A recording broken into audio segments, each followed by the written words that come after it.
안녕하세요. 생생법률쇼 이지원입니다. 매주 월요일 생생법률쇼에서는 정치 이슈를 짚어보고 분석하는 시간 함께하는데요. 최요한 시사평론가 나와 계십니다. 어서 오세요. 예, 반갑습니다. 시사평론가 최요한입니다. 네, 정부가 조기 대선일을 6월 3일로 사실상 결정한 것으로 알려졌습니다. 내일 국무회의에서 최종 확정할 것으로 보이고요. 국민의힘은 장미 대선을 위한 경선관리위를 구성했습니다. 민주당의 이재명 대표도 당대표직에서 사임을 할 것으로 보이는데요. 지난주 윤 대통령 파면부터 대선 국면에 접어든 이 상황, 짧게 총평 한 말씀 부탁드립니다. 너무 숨가쁘게 진행하다 보니까 자칫 국가의 큰 대사인데 이게 굉장히 좀 그르칠 수 있다라는 생각까지 들 정도입니다. 더군다나 지금 일각에서 개헌 논의까지 같이 제기한 상황이라서 이제 좀 답답하긴 한데, 그럼에도 불구하고 굉장히 중대한 국가사입니다. 그래서 찬찬히 충분히 소통을 통해서 정리했으면 합니다. 네, 윤 대통령 파면 이후로 대비하는 정치권의 이야기는 잠시 후 자세히 다뤄보도록 하겠습니다. 네, 지금 이 방송은 유튜브를 통해서도 실시간으로 함께 방송되고 있으니까요. 많은 시청 부탁드리고요. 유튜브를 통한 소통의 창구도 활짝 열어두겠습니다. 방송 중 궁금하신 질문들 올려주시면 답도 해드릴 테니까요. 많은 참여 부탁드립니다. 여러분은 지금 생생법률쇼와 함께하고 계십니다.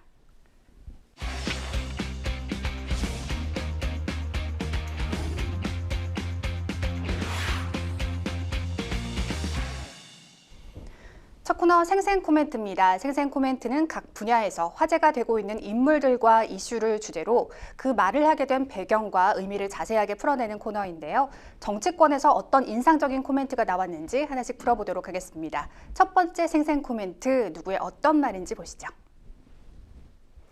조기 대선과 동시에 개헌 국민투표 실시.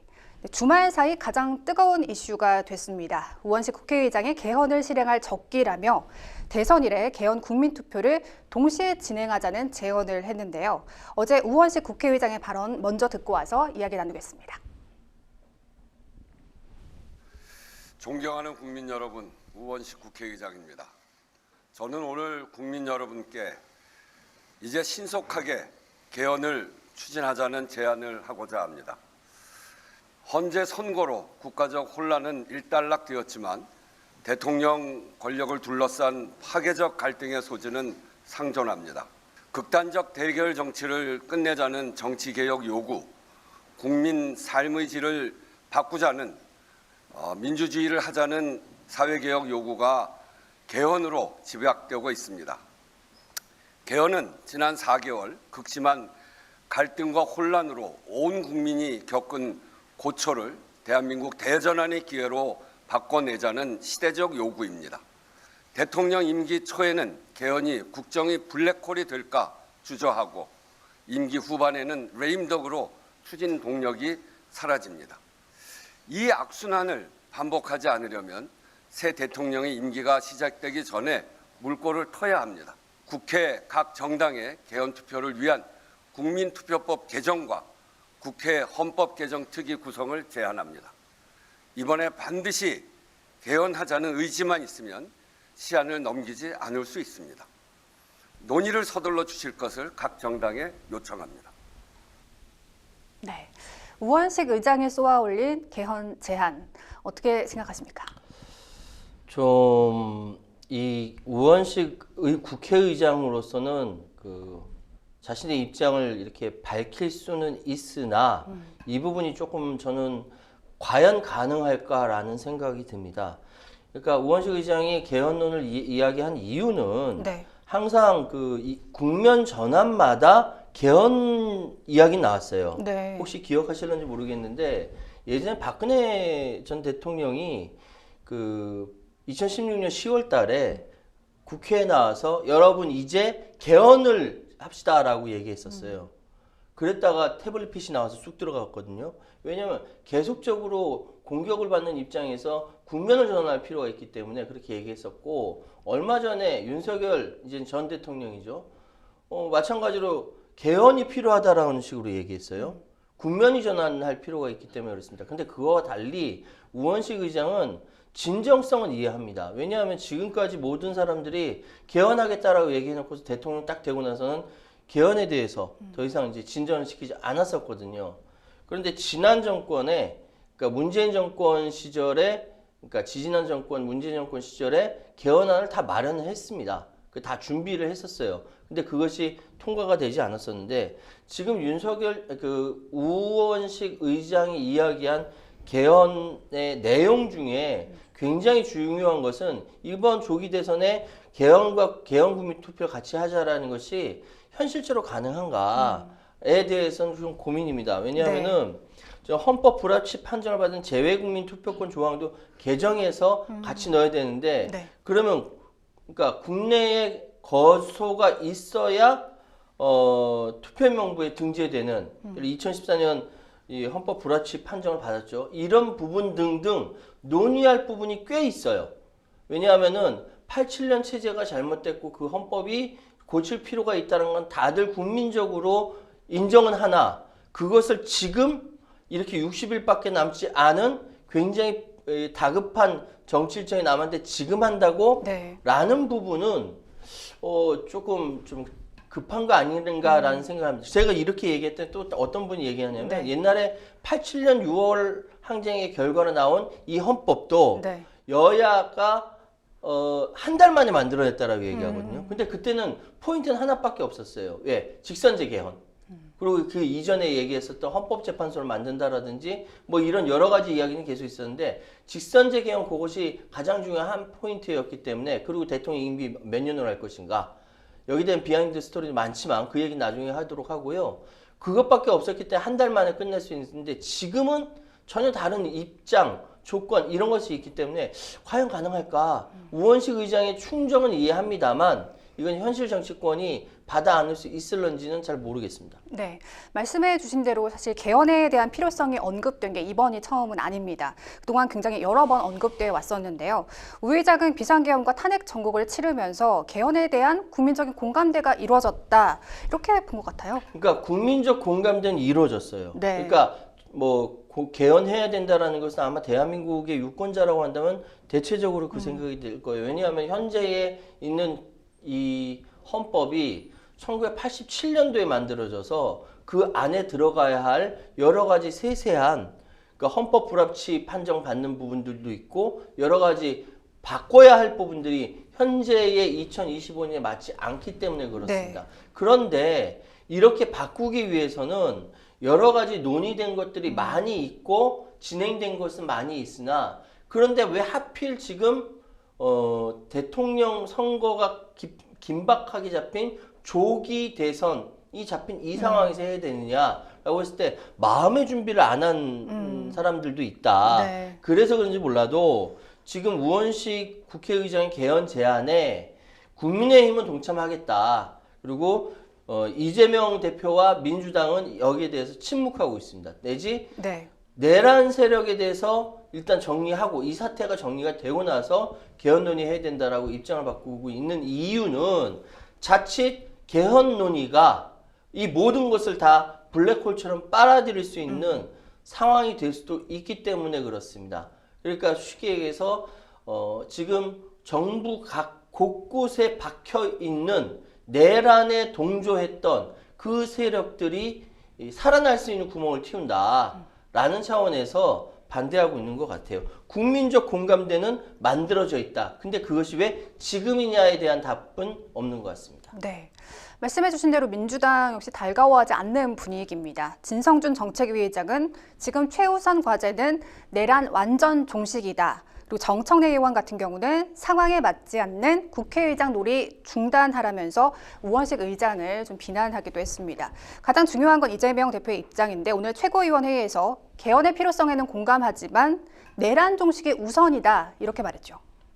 그러니까 지금 보통 개헌하게 된다면은 4년제 중임이라든지 네. 대통령이 4년제 중임 그리고 감사원의 국회 이관 그리고 국무총리의 국회에서의 추천제 또 대통령 선거에서의 결선 투표제 기본권 강화 이런 논의는 계속적으로 나왔던 이야기이기 때문에 아마 이렇게 담기게 될 것이라고 생각이 되고요. 더군다나 헌법 전문에 있는 그러니까 우리 임시정부의 법통을 이어받아서 4.19와 함께 5.18 정신도 같이 등재가 될 것이다 라고 생각이 됩니다. 그리고 헌법 3조에 있는 대한민국의 영토가 한반도 전체라는 것. 즉 북에 대해서 그냥 유엔에 등재된 국가가 아니라 우리 국토를 참전하고 있는 집단이라고 논쟁을 해야 돼요. 헌법 제3조가. 그렇기 때문에 지금 이 상황은 그것만 가지고도 엄청난 갈등이 있을 수 있다. 그래서 블랙홀처럼 빠져들 수 있다라고 해서 지금 우원식 의장의 개헌 논의는 적절치 않다라고 민주당은 기본 입장을 정한 것이죠. 네. 반면에 비명계 대권 주자로 꼽히는 김경수 전 지사, 김두관 전 의원 대선 출마를 선언했죠.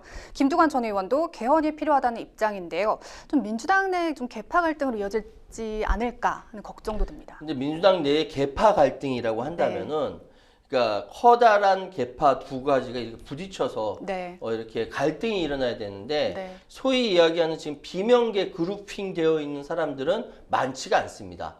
많지가 않고 갈등을 할 만한 급이 안 돼요. 현재 이재명 대표를 중심으로 한 친명계 내지 전체가 워낙 그 덩치가 커서 그렇습니다. 그런데 왜 갈등처럼 비춰지냐? 대한민국 언론들이 계속 불을 지피거든요.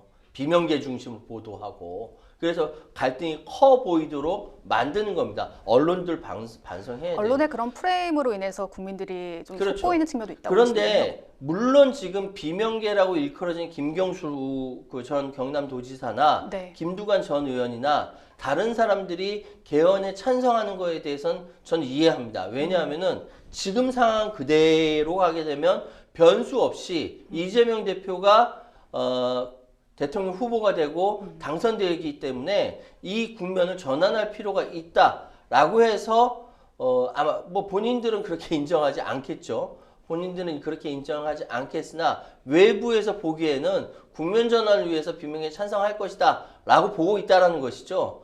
그래서 지금 이 상황이 갈등이 있을 수 있다라고 말씀드리겠습니다. 네.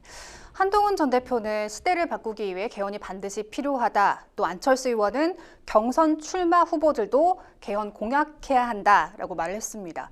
개헌이 이번 대선에 있어서 좀 주요 변수가 될 수도 있다는 주장에 대해서는 어떻게 생각하십니까? 지금 주요 변수가 되기에는 민주당의 강경한 반대로 인해서 네. 논의조차 시작하기가 어려울 것으로 보입니다. 한동훈 대표라든지 아니면 안철수 또는 다른 유승민 이런 다른 이제 소위 국민의힘 쪽에서는 지금 윤석열 전 대통령으로 인해서 촉발된 계엄과 탄핵 그리고 앞으로 남아있는 이 형사법정에서의 재판 결과 내란죄 부분 이런 것들이 결국은 그 국민의힘 선출된 후보에게 타격을 입힐 것이기 때문에 그것에 포커싱이 되지 않고 이것이 개헌 논의로 포커싱이 되기를 바라는 것이죠. 그래서 이렇게 이야기하는 것이고 그런데 그런 정략적인 차원에서 찬성 반대하는 것은 대한민국 앞으로 헌법을 이렇게 이어가야 되는데 과연 바람직할까?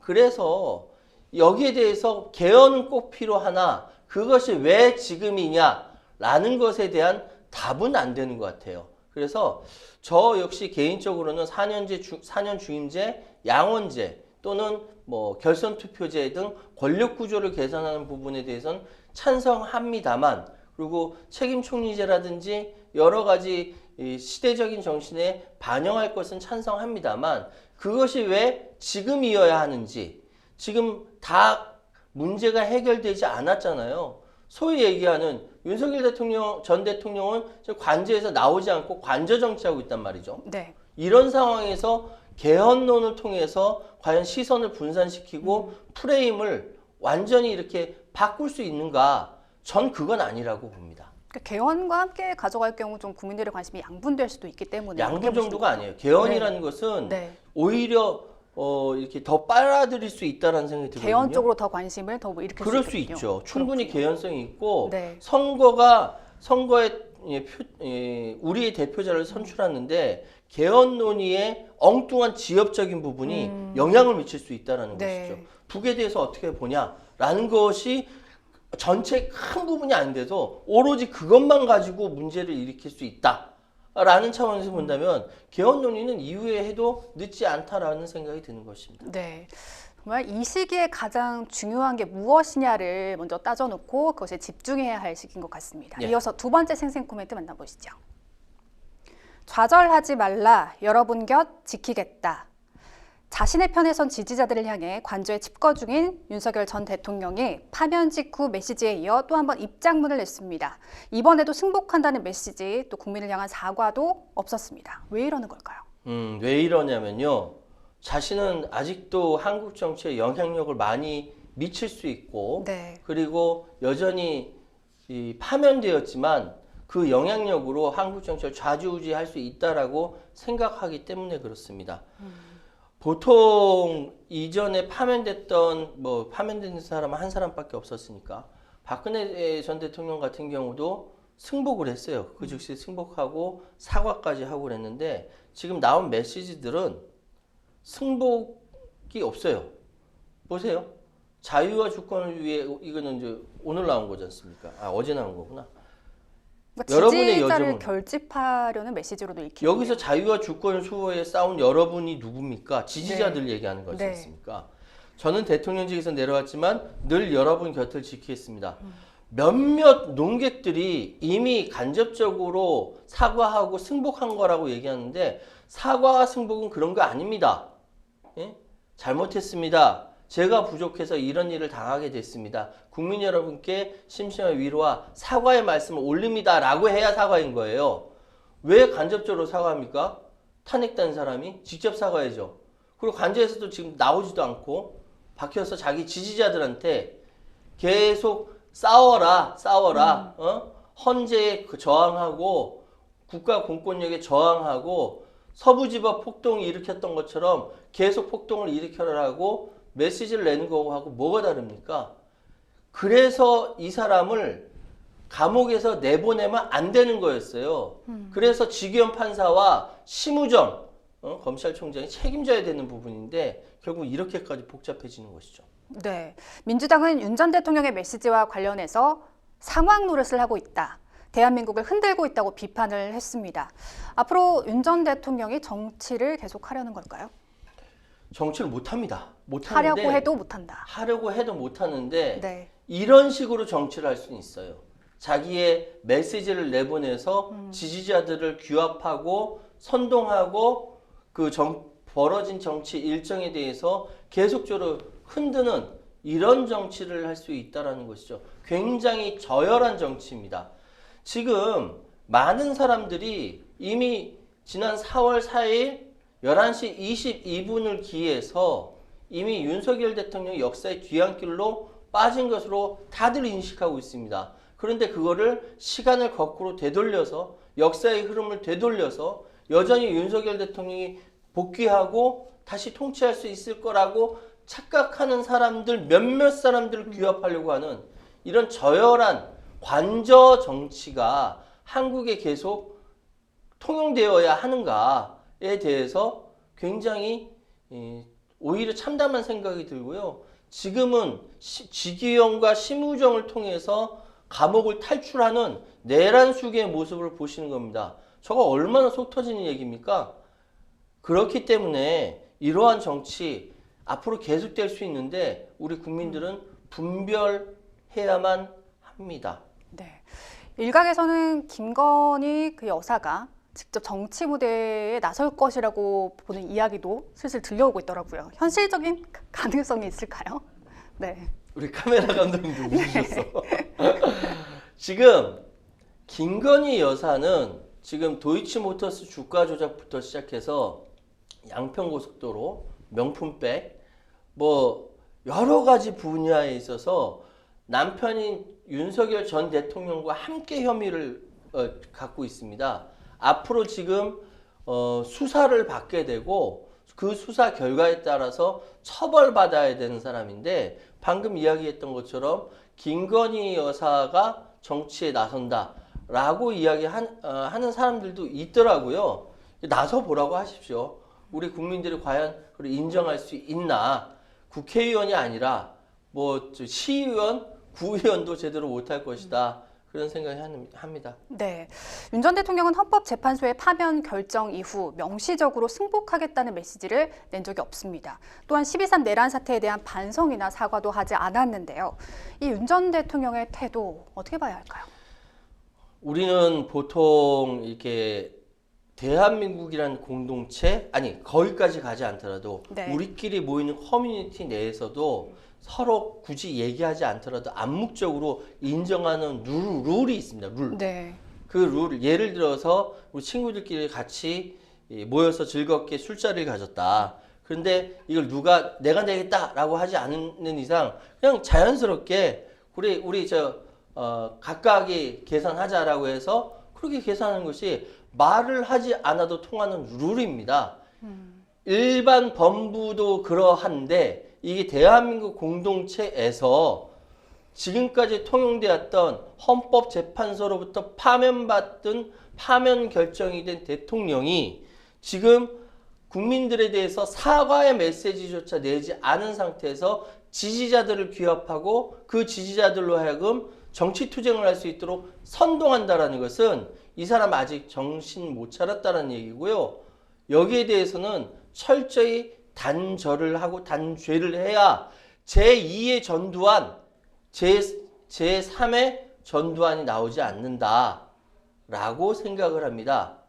지금 이명박 전 대통령은 17년 받았고요. 박근혜 전 대통령이 23년을 받았어요.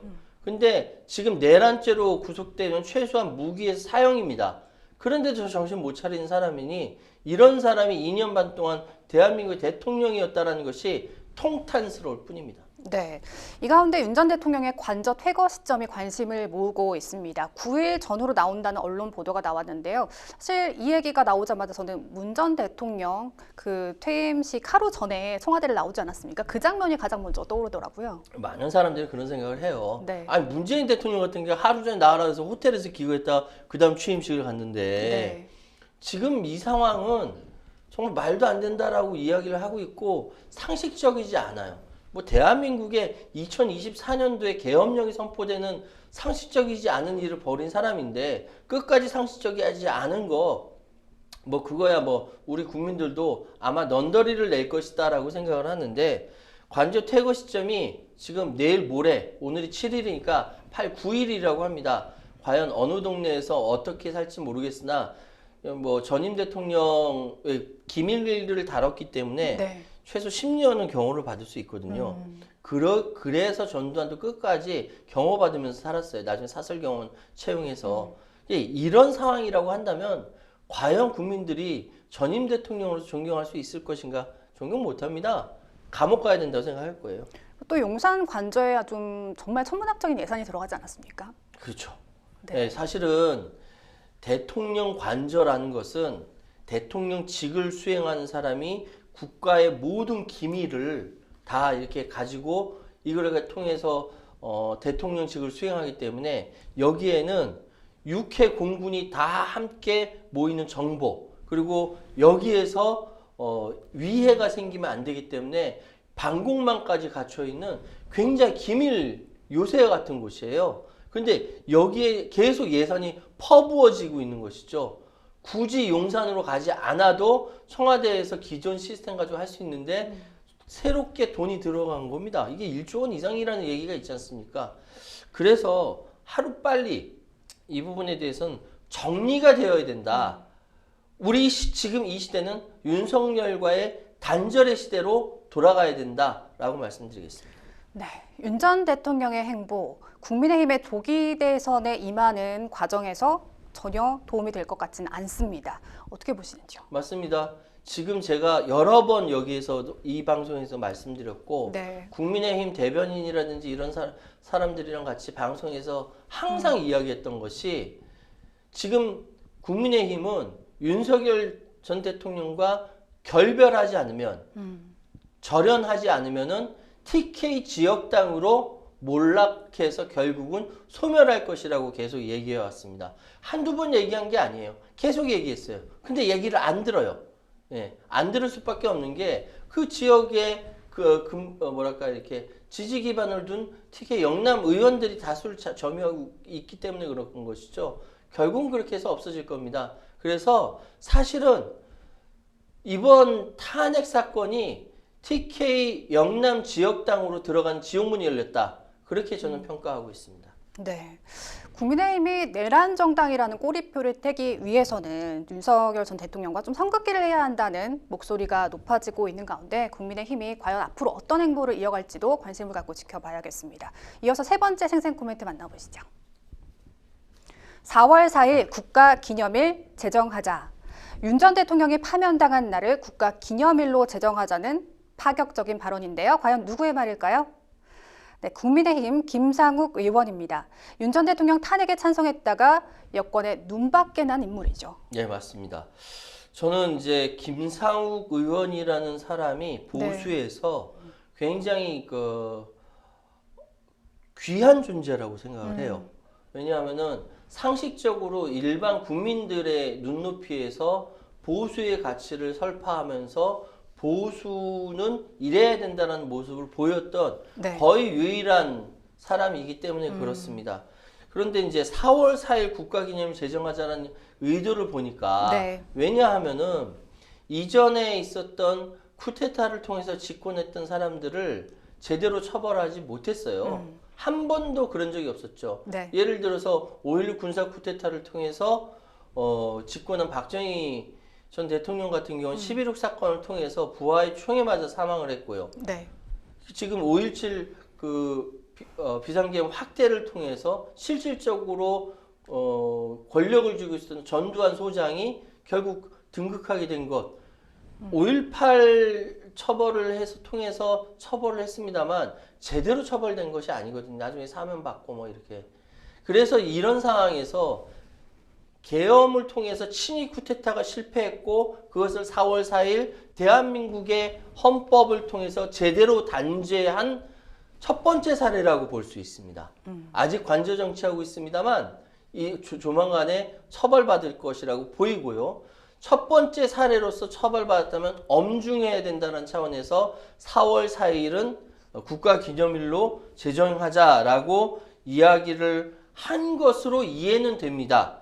일부에서는 좀 과하다라는 얘기까지 하는데 4월 4일 11시 22분은 윤석열 정확하게 말씀드리면은 김상우 의원의 말대로라면 대한민국은 세계 민주주의 모범국가가 되었다라는 이 말로 등식이 성립할 수 있을 것 같습니다. 네.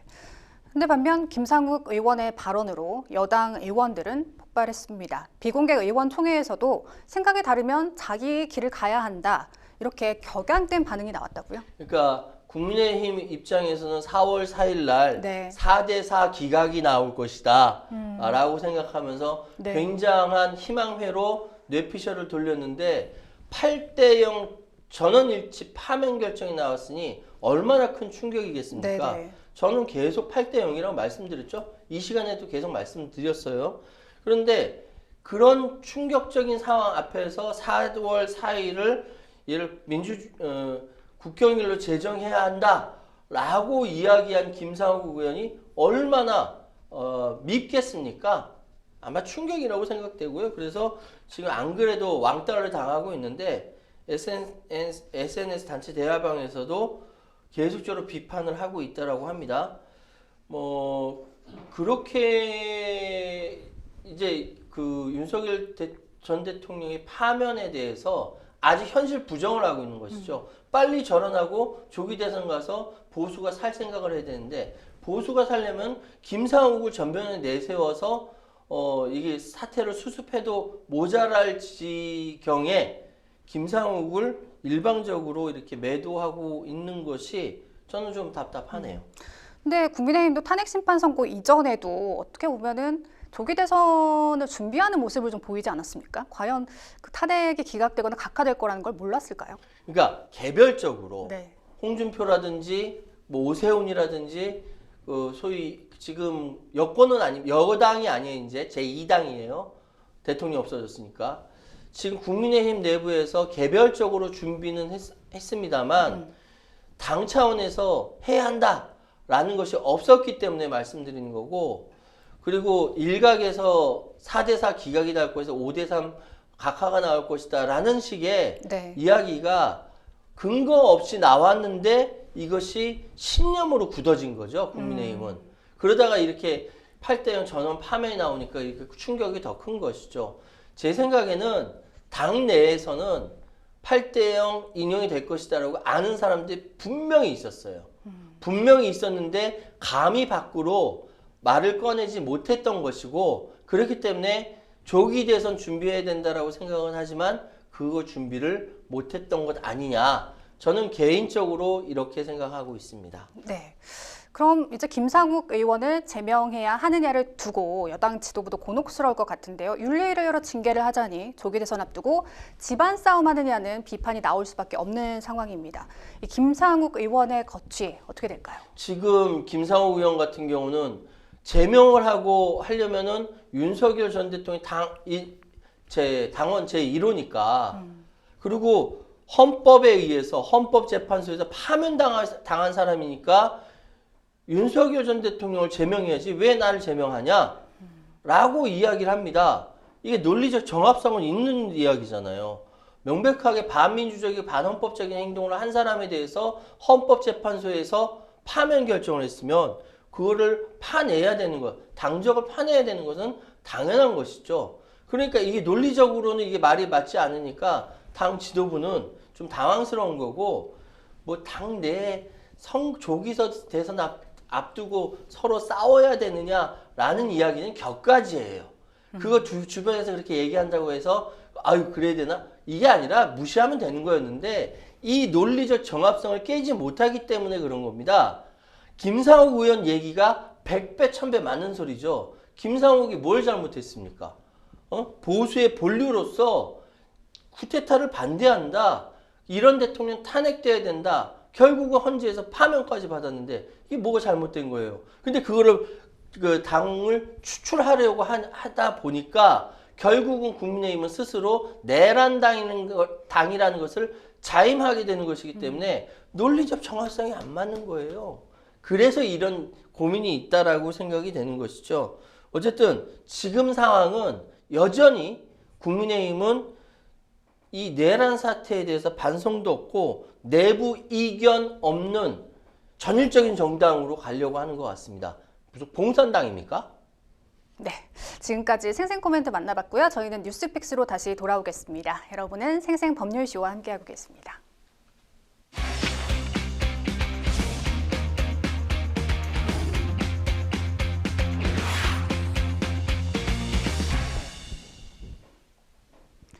분야별 가장 핫한 소식을 집중 분석해보는 시간 뉴스픽스 시작하겠습니다. 오늘 만나볼 주제는요.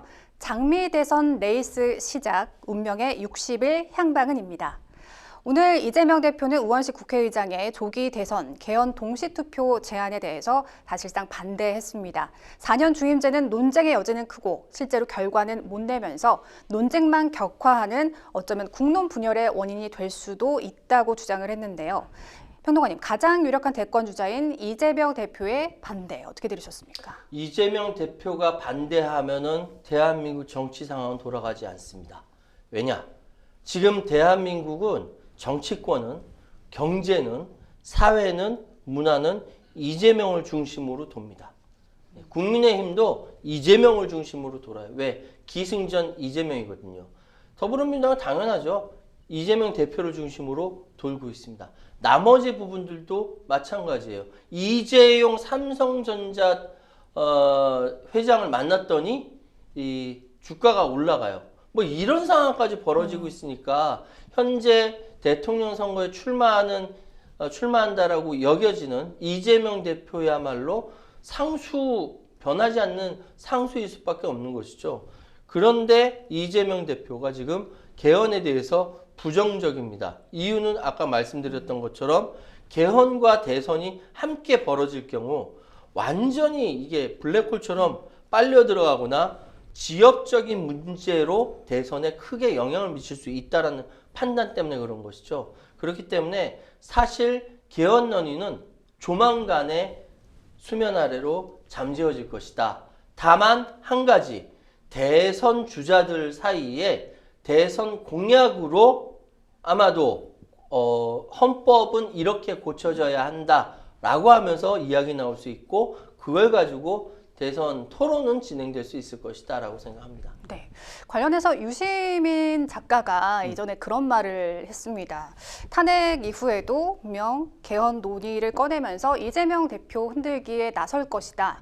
그런 말씀을 하셨거든요. 근데 진짜 그런 얘기가 현실화되고 있는 분위기예요. 그러니까 지금 우원식 국회의장이 선의를 가지고 그 진정성을 가지고 제안을 했습니다만 여기에 가장 적극적인 모습을 보이는 것이 국민의힘 그리고 지금까지 이재명 대표를 계속 반대하면서 공격했던 비명계 또는 이전에 그 같은 민주당 안에 있었지만 계속적으로 이재명만 공격하다가 떨어져 나간 무슨 일각의 사람들 이 개헌 논의에 가장 먼저 집중하고 여기에 대해서 하자라고 주장하는 것은 결국은 이재명 대표라든지 민주당 입장에서는 결국 이재명 흔들기로 가는구나라고 인식할 수밖에 없고 이러면 이럴수록 이재명 대표는 그건 나 흔들기구나 라고 하면서 반대할 수밖에 없고 그건 움직여지지 않는 거죠. 그래서 비명계 의원들 중에 수박이 있다. 이렇게까지 표현하는 분들도 계시거든요. 그러니까 굳이 그렇게 이야기하기는 좀 그래요. 네. 왜냐하면은 과일 이름 대면서 넌 수박이면 난 토마토냐? 뭐 이렇게 농담삼아 얘기하는 경우도 있는데 네. 그건 좀 부적절한 생각이 들고요. 네. 그런데 이건 하나 좀 명확하게 하고 갔으면 좋겠어요. 대한민국의 정당은요. 여러 가지 이견이 있을 수 있습니다. 네. 여러 가지 이견이 있는데 거기서 주된 의견이 있고 주되지 않은 이견이 있을 수 있는 거예요. 그래서 주류와 비주류가 나뉘게 되는 거예요. 그런데 내 의견과 다르다고 다른 상대방 의견을 묵살하면 뭐가 됩니까? 그게 독재가 되는 것이고 수령 당 인민으로 이어지는 북한이 바로 그런 거거든요. 이게 대한민국의 정당은 여러 이견이 있는 사람들이 서로 모여서 정권 획득을 위해서 그 의견으로 모아가는 과정에서 결사체, 당이라는 것을 만드는 겁니다. 그런데 당에서 다른 이견을 낼 수 있는데 이 나라랑 다른 의견이 있다라고 해서 그거를 멸시하거나 없애려고 하면은 이번 12.3 내란 사태처럼 내 의견과 다르다고 죽이려고 하는 거예요. 그래서는 안 되는 겁니다. 그래서 성숙한 민주주의 정당은 이견이 있으면 그걸 내 의견과 얼마나 합치시킬 것인가에 대해서 노력을 해야 되는 것이죠. 그래서 이 부분이 민주주의는 더디고 시끄럽고 굉장히 복잡한 겁니다. 근데 시끄럽고 복잡하고 더디다라고 해서 다 치워버려. 이게 제일 좋아 하면서 독재적인 의견인데 그게 파시즘이에요. 그래서는 안 된다라는 것이죠. 네. 근데 비명계에서 계속 나오고 있는 말은 이재명 대표로는 좀 불안하다 이런 말을 계속 하고 있잖아요. 근데 이재명 대표가 갖고 있는 어떤 리스크들, 사법 리스크들 같은 경우 어떻게 극복을 해야 할까요? 또 일각에서는 그 사법 리스크 자체가 여권에서 좀 씌운 프레임에 불과하다 이렇게 보시는 분들도 계시거든요. 그렇죠. 그러니까 지금 이 판단은 네. 어떻게 돼야 되냐면 국민들이 선택을 해줘서 정리가 돼야 되는 겁니다. 네. 그런데 지금 보면은 이번에 공직선거법이라든지 다른 선거법들 그 상황을 본다면은 무죄까지 나오고 무사하게 그냥 대선 치를 것 같아요. 이거는 사실 주관적인 사람의 인식을 가지고 너 죄야라고 이야기하는 그 공직선거법 1심 결과를 저는 이해를 못했거든요. 아니나 다를까 2심 무죄 받았어요. 저희 무죄 받을 거라고도 얘기했고. 그래서 사실 이재명 대표로서는 불안하다라는 것은 예전에는 사법 리스크였는데 이제는 어떤 구체적인 공포로 다가오냐면은 이건 국민의힘 입장에서 네. 이재명을 반대하는 사람들 입장에서 지금 의회를 전체를 다 장악하고 있잖아요. 의회 권력을 다 가져간 상태에서 지금 행정 권력까지 다 가져가게 된다. 대통령이 된다면. 그러면은 나머지 사법 권력까지 다 가져갈 수 있는 그런 힘을 갖게 되면 이게 독재 아니냐라고 이야기하는 것이죠. 그렇지 않습니까? 어느 한 일 개인이 견제받지 않은 권력을 갖게 되면 그건 독재예요. 그런데 그럼 제가 저번에도 말씀드렸습니다만 이재명이 독재하면은 그때 민주화 투쟁에서 내쫓으면 됩니다. 이게 대한민국이에요. 군대를 동원해서 나와 정치적 의견이 다르다고 죽이려고 했는데 시민들이 나와서 막는 나라입니다. 독재를 할 수 있다고요? 독재 못합니다. 그래서 그런 차원에서 본다면은 이재명 후보에 대해서 이런 프레임 씌우는 부분들이 지금까지 굉장히 많았다. 그래서 제가 이야기하는 거죠. 반성하라 조중동. 네. 자, 조기 대선 준비에 돌입한 정치권 상황을 짚어보도록 하겠습니다. 국민의힘은 어제 의총에서 현 권영세 비대위원장과 권성동 원내대표 체제 지도부를 재신임하기로 하고 대선 경선관리위원장으로 황우여 전 비대위원장을 임명하는 등 본격 대선 채비에 나섰습니다. 따로 투표를 하지는 않고 박수로 재신임을 결정했다고 하는데 60일밖에 남지 않은 촉박한 시간 때문일까요? 예. 시간 없어서 그래요.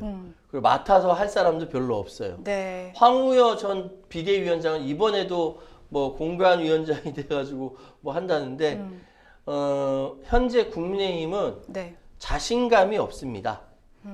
네, 자신감이 없고요.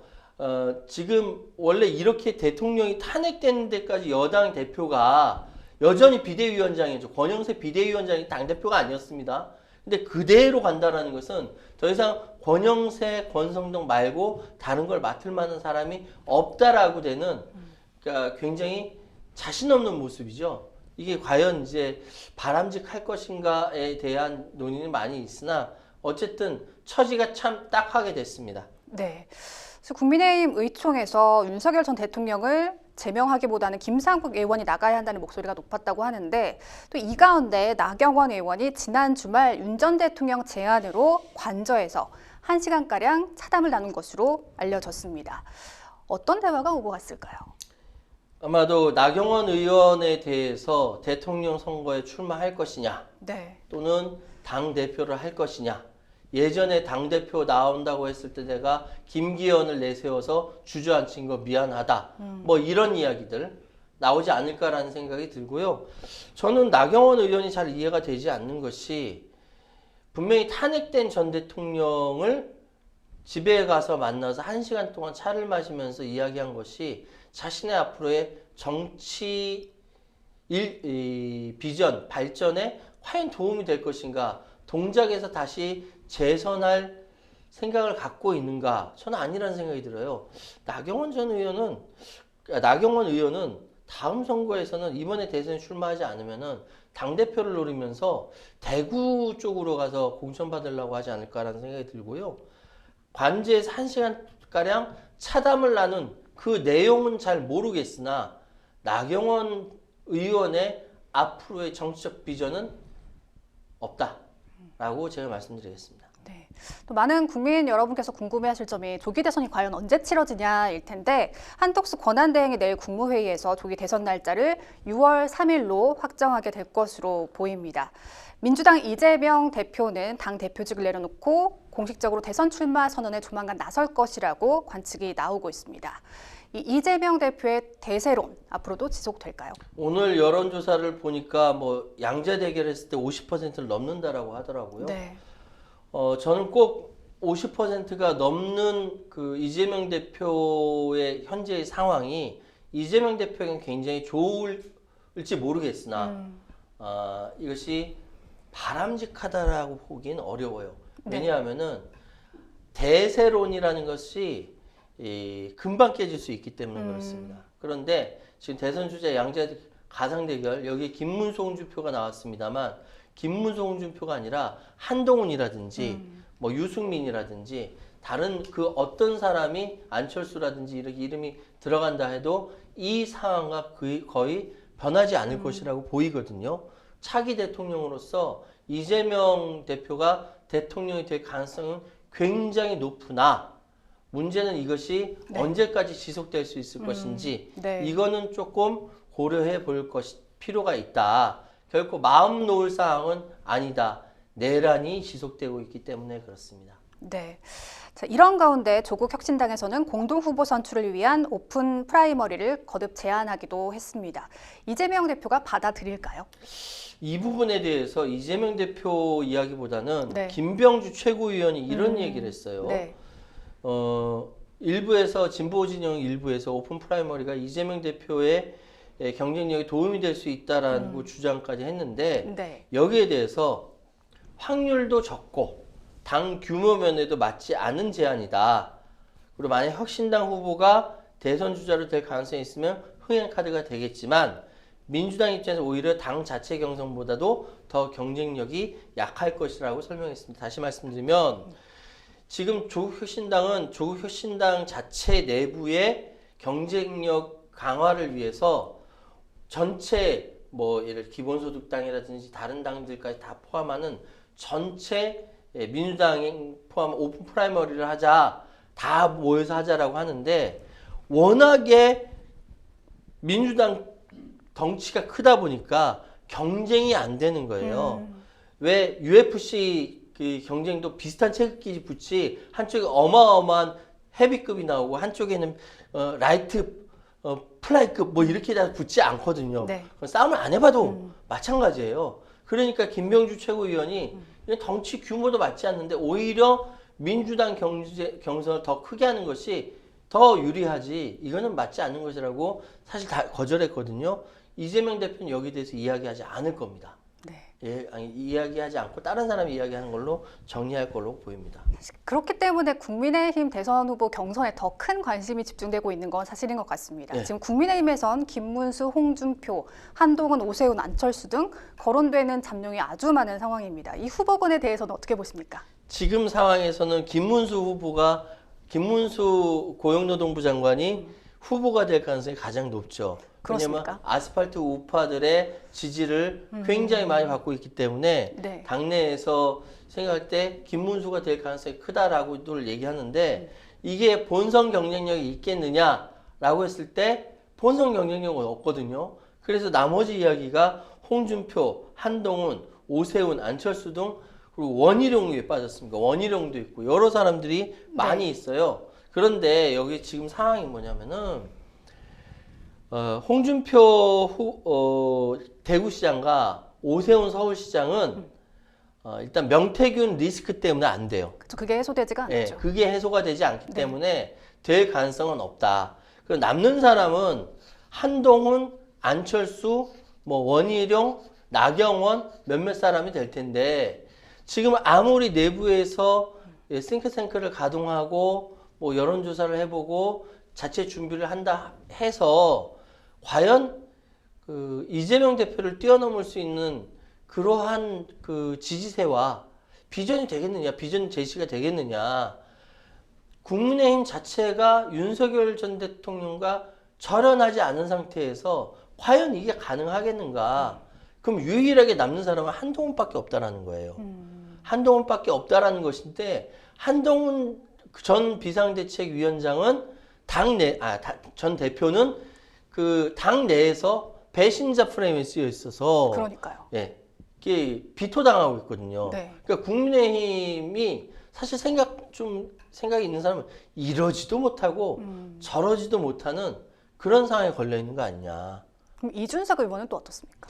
이준석 의원은 개혁신당이잖아요. 네. 서로 다른 당이잖아요. 네. 오히려 이쪽에서 오픈 프라이머리, 여당 쪽에서 오픈 프라이머리를 얘기하는 것이 더 낫지 않겠느냐. 그렇기 때문에 이준석 의원의 이준석 의원하고도 방송도 해봤지만 네.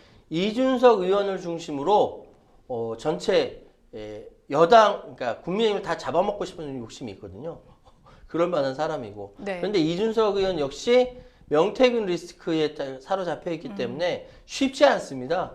그래서 이래저래 힘든 상황이 현재의 국민의힘 제2당이다라고 말씀드리겠습니다. 네. 그럼 경선 룰은 뭐 그대로 간다고 보면 될까요? 경선 국민의힘 룰은- 안에서. 그러니까 네. 경선 룰이 50대 네. 50일 텐데 네. 상관없어요. 어떤 룰을 통해서 사람을 뽑든 간에 그것이 현재의 대선이라는 전체 큰 그림을 이어가는데 뭐 크게 큰 영향을 영향을 미칠 것 미칠 같지는 것 않습니다. 않다. 예. 네, 알겠습니다. 자, 생생법률시원에다 마칠 시간이 다 됐습니다. 오늘 함께해 주신 최유한 평론가님 고맙습니다. 감사합니다. 네, 방송이 끝나더라도 상담 접수는 계속되니까요. 변호사들에게 무료 법률 상담 받고 싶은 분들은 평일 오전 9시부터 오후 6시까지 02-557-8295번으로 상담 문의 주시거나 법률방송 홈페이지 법률상담 게시판 또는 이메일로 접수해 주시기 바랍니다. 생생법률시 오늘 이만 인사드리겠습니다. 시청해 주신 여러분 고맙습니다.